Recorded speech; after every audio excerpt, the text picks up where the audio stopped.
But congratulations to you and your guys and that program on what is so far an incredible, incredible run.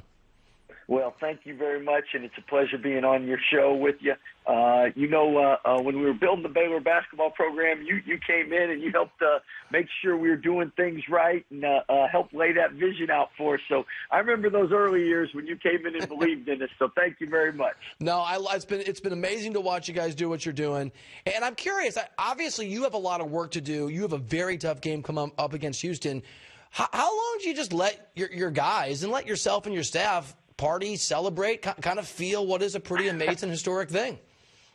Well, I can tell you that we had the 24-hour rule, and we needed it because I stayed up till about 5:30. I think everyone else stayed up till at least 4 to 6, somewhere in that area. And, with the phone nowadays, you have so many people reaching out, and you want to get back to them and thank them for all that they've done. And so we didn't get much sleep, but last night was a good night's rest, and now we're ready to focus on Houston. And the good thing with Houston is we have Coach Brooks on our staff, and his dad is on the Houston staff. So a lot of common friendships, relationships. A lot of our players played AAU basketball, high school basketball against or with Houston players. So know each other. We're always cheering for U of H because of Coach Brooks. And personally, I really appreciate Coach Sampson. I coached against him when he was at Oklahoma. And then since that time, he's always been really gracious. I've learned a lot from him, respect what a great coach he is. So, and it's great to have two schools from the state of Texas in the Final Four, and great representation because there's so much good basketball in the state, so many talented players. And over the last 15 years or close to 20 years now, the state has really poured a lot of money into the basketball programs. I know the AAU programs are really good. So hopefully in the future we'll have more and more schools represented from the state of Texas. What do you know about Houston as it relates to what they do well and what you need your team to do well to try to come out on top of that game? Well, they're an elite defensive team. I think second in offensive rebounding, and Coach Sampson's phenomenal getting his teams to compete on the glass. Defensively, top 5 in the country, and a team that you have to beat. They're not gonna beat themselves. A lot of toughness, a lot of grit. He maxes his guys out. They reach their ceilings playing for him. He's a tremendous coach, and they have a great program. So, again, with Coach Brooks on our staff and his dad on Houston staff, we got the utmost respect for him, and excited for two tough teams to compete and play, and hopefully fans enjoy watching a great game. And so Houston has not played a team yet that's not a double-digit seed, and that's never happened before. That's no criticism of Houston. That's who's been in front of them. Different story for you guys. You had to go through a Villanova team that's won a couple national championships the last few years, and your guys, the best three-point shooting team in the country, had an off night, at least in terms of three-point shooting. You had to play that Arkansas team that made a run, and Mitchell was in foul trouble for a huge chunk of the game. I'm curious if that road, those struggles, those challenges, you think, provide your team an advantage, just what you've been through when you go into that Final Four game against Houston.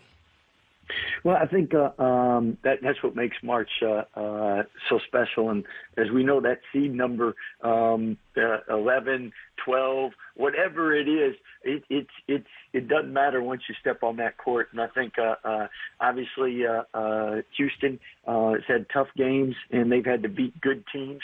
We've had tough games, had to beat good teams. I know with us, Wisconsin was also a dog fight. They had 4 guys that were fifth-year guys that didn't want to go home as well. So I think no matter who you play, it definitely is survive and advance. And Houston's been able to do that. We've been able to do that.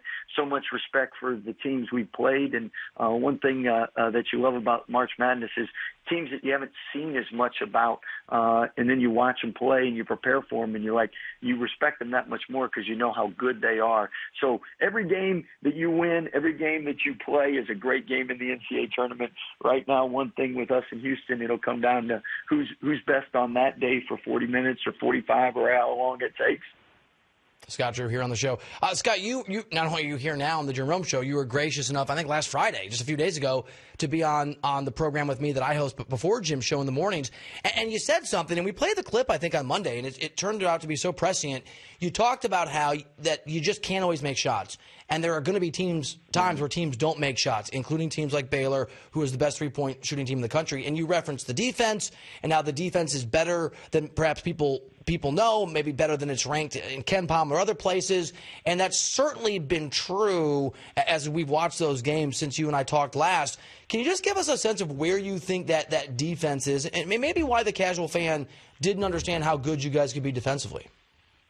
Appreciate the question, and obviously I knew that we'd struggle shooting. I didn't know it'd be 3 for 19 against Villanova that bad, but yeah, you got to win when you can't make shots. And our defense going prior to the pause was top 3 in the country, and then we had a 3-week pause. We came back and we dropped to as low as 44, and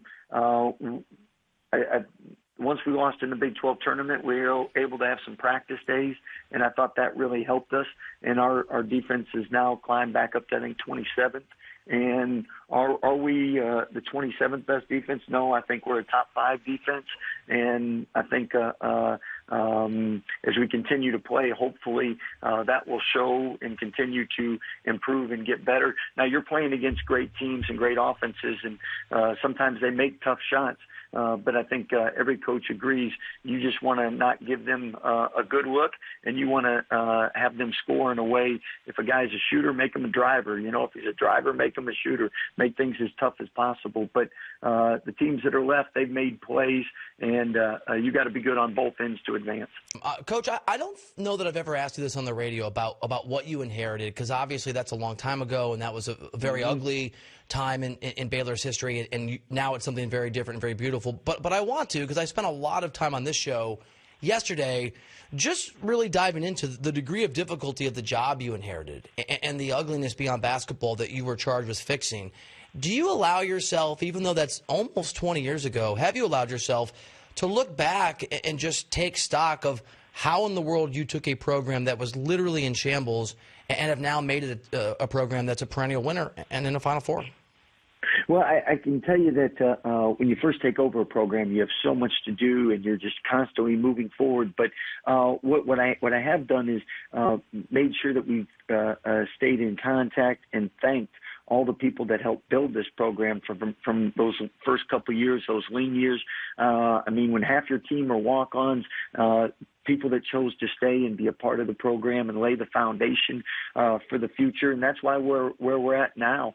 So seeing us win the first conference championship in 71 years, get to the Final Four for the first time in 71 years, that's a direct reflection of all the work that those guys have put in, all Baylor Nation and the fans that have supported us all the years to get to this point. And you know, coaches want consistency from players, and with our program, couldn't be more pleased with the consistency we've had since 2008. Us, Kansas, maybe Michigan State are the only Power 5 schools that have won 18 or more a year. We've been ranked number 1 3 of the last 5 years. And again, if it wasn't for those early years and people believing us and staying behind us and our administration and our athletic director supporting us, we wouldn't be where we're at today. And obviously people in the media like you that believe what we were doing and have been there throughout as well. Scott Drew here on the show. I owned it yesterday. I didn't believe until I came down to Waco and met you and the staff for the first time 10 years ago. And you know how it is. Seeing something with your own eyes, you actually see it clearly. And here you are. And I'm curious, Coach, because obviously no opportunity last year to have a tournament. That did not, at least last year, benefit your program. Now some guys came back. But that's, does that enhance the pressure? Just the combination of what you had to build, how long you've been at Baylor, the expectations of being a 1 seed, all the accomplishments you just walked us through, and the fact that a lot of the young men that are playing with you didn't have a chance last year.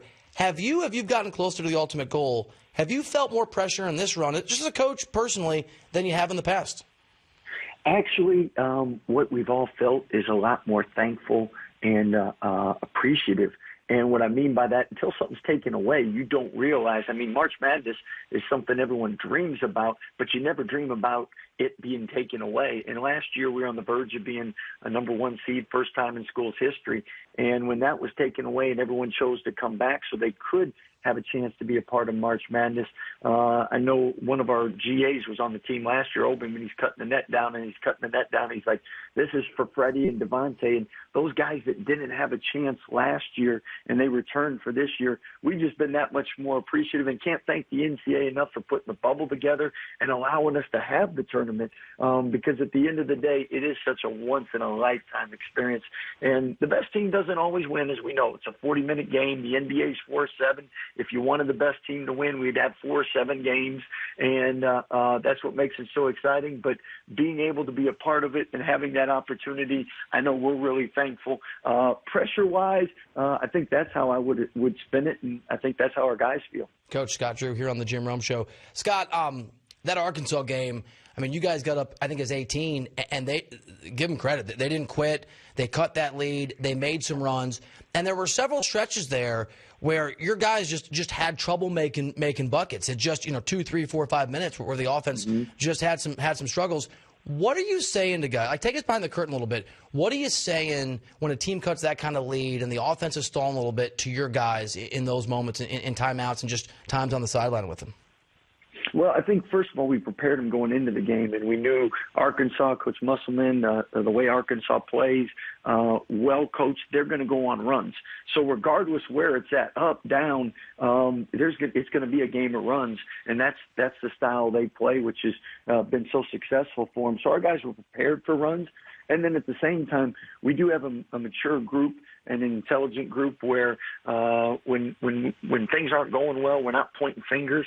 It's everybody, okay, what do we need to do? How can we buy in? How can we help? It's much more like that than a younger, more immature group that gets rattled easy. And that's a big reason why we've been so successful, why we won 23 in a row last year. Actually, why we've been the winningest team in the Power 5 the last 2 years is because the maturity and the toughness of this group.